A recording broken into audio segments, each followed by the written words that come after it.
Welcome to the Health Hub. The liver is responsible for more than 500 vital functions in your body. It helps digest food, makes important proteins for the blood, and removes toxins and waste products from the body, among many others. So it's important to take care of your liver. Your diet plays an important role in protecting your liver so it can keep running smoothly. This is true whether you have a healthy liver or if you have liver disease. We'll run through the best foods that can boost liver health or help repair some of the damage.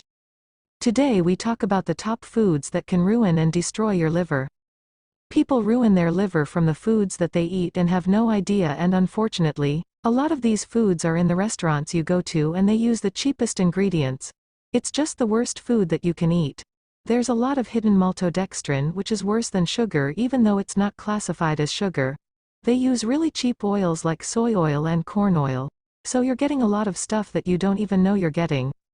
So there's three main problems with the liver. You have inflammation, you have a fatty liver, and you have scar tissue that eventually turns into something called cirrhosis. And if you ever look at someone who has cirrhosis, their skin does not look good. Usually, if it's a guy, they're skinny, but they have this potbelly. That's called ascites, fluid-filled sac in their gut. It's not fat because the liver is leaking this fluid into the sac because the liver is very, very sick. And a lot of times they're kind of yellowish whites of the eyes and their skin is kind of yellow. This is called jaundice. Definitely alcohol is a big culprit, but a lot of people are having what's called non-alcoholic fatty liver disease. I mean, the stats are just going off the charts, especially with younger kids even. So we're gonna go through these foods and also talk about what foods to reverse these problems, because one cool thing about the liver is that it can take a beating, but it can regenerate. It's very regenerative, but there's always a point limitation. Alright, let's start with number 1. Fried foods. I'm talking about the fried foods maybe at a restaurant. You're gonna get these fried things which are not going to be fried in healthy oils, are going to be fried in seed oils like corn, canola, cottonseed and soy oil. All of those are GMO, and yes, they're very inflammatory, but another thing that these seed oils do, which are omega-6 oils, is they tend to invade our tissues and become part of our cell membranes. Not good, especially if it's in your arteries and it's making things very, very brittle and very inelastic. We have fried food like chips that we consume in massive amounts, which contain potatoes, corn oil, cottonseed oil, corn flour, rice flour, maltodextrin and wheat starch. This will definitely increase your blood sugar, and it's going to turn into sugar really quick, probably, with the maltodextrin is definitely over 100 on the glycemic index. So you're going to be converting a lot of this to fat in your liver, and that's not going to be good. They're very addicting, and as soon as you start consuming these chips you will not be able to stop. The next one is corn oil. Is corn a vegetable? No, I don't think it is. But they're calling it a vegetable oil. And what about sunflower? It is not really a vegetable. Maybe it is, but it's kind of a seed. So that's the vegetable oils that they're going to fry the stuff in. And so when you take a high heat, you take a starch, and you cook it with a fat. It binds and develops something called advanced glycation end products.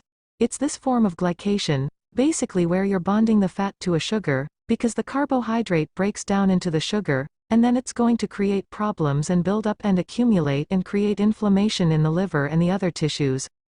Number 3, canned meat products. With those canned meats, they add in their corn flour, modified cornstarch, and textured soy flour. They're adding all these other stuff in. They're not good because when you combine a carbohydrate with a fat or a carbohydrate with a protein especially, you're going to create that glycation again, and that glycation is going to plug up the liver.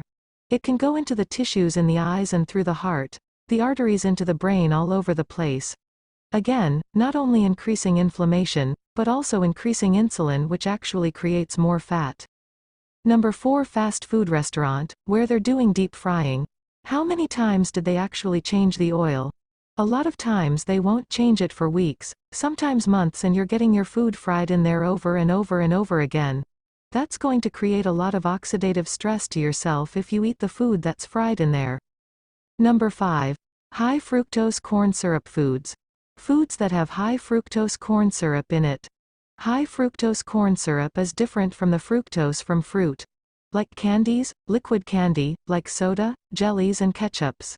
So out of all the sugars that are bad for your liver, fructose is at the top of the list. Your liver treats, like alcohol, that creates a lot of serious insulin resistance problems, a fatty liver and inflammation of liver, which leads to the cirrhosis. Now, as far as the foods that are really good for the liver to help regenerate the liver are the cruciferous vegetables, kale, broccoli, arugula, Brussels sprouts, bok choy. The list goes on. Any of the raw vegetables are good for the liver. A moderate amount of high-quality grass-fed protein is very healthy for your liver. Organic eggs are good because it's high in choline, which is good to help reduce fat on the liver. Also, anything like omega-3 fatty acids like cod liver oil, as well as fish salmon, are really good for the liver as well. Refined food is not good for the liver, especially if it's cooked or preserved.